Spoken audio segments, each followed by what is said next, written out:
Γεια σας. Κούκλα. Κάποια πράγματα τα οποία ενδεχομένως δεν ξέρατε για τα dachshund, άκα λουκάνικα, ή θα θέλατε να μάθετε, ή απλά σας αρέσουν τα σκυλιά και σας αρέσει να μαθαίνετε κάτι καινούριο για αυτά. Για κάποιους μας έχετε ξαναδεί, για όσους δεν μας έχουν ξαναδεί, είναι ο Τόνι και η Πέπερ, η σελίδα είναι δικιά τους. Δυστυχώς δεν μιλάνε ανθρώπινα, οπότε ήρθα εγώ να καλύψω αυτή την ανάγκη μας. Το ένα. Τα dachshund έχουν δυσανάλογα πατουσάκια μπροστά από ό,τι έχουν πίσω. Αυτό συμβαίνει γιατί χρειάζεται να σκάβουνε, έτσι είχαν δημιουργηθεί. Επειδή σκάβανε τούνελ ή σκάβανε τρύπες, τα μπροστά τους πατουσάκια είναι λίγο πιο χοντρά και μοιάζουν με μικρά φτιαράκια, θα πω. Όποιος ξέρει από dachshund σίγουρα έχει ακούσει το πιο σημαντικό, ότι γαυγίζουν πάρα πολύ δυνατά, ακατάπαυστα και συγκεκριμένα γαυγίζουν δυσανάλογα του μέγεθούς τους.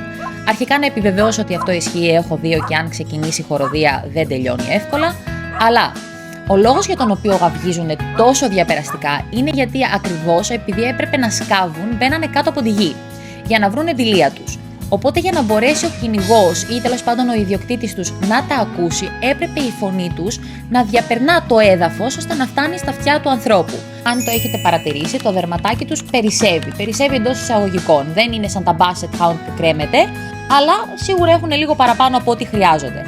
Αυτό ήταν ακριβώς επειδή κάτω από τη γη μπορεί να δεχόντουσαν κάποια επίθεση από κάποιον ασβό ή από κάποιο άλλο ζωάκι, μην τραυματίζονται απευθείας και να μην διαπερνά το δέρμα τους, έχουν περισσότερο και περίσσευμα δέρματος ακριβώς για να προστατεύονται.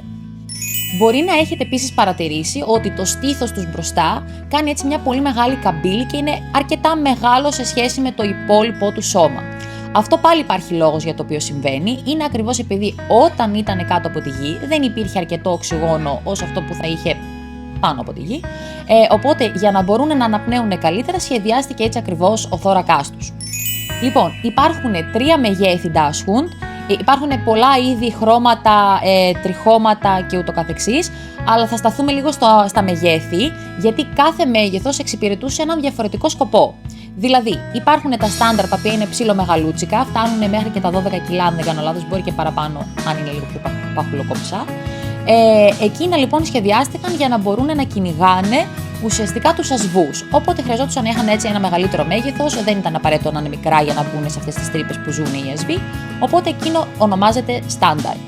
Υπάρχουν μετά τα miniature, τέτοιο είναι ο Τόνι για όσους μας έχετε ξαναδεί.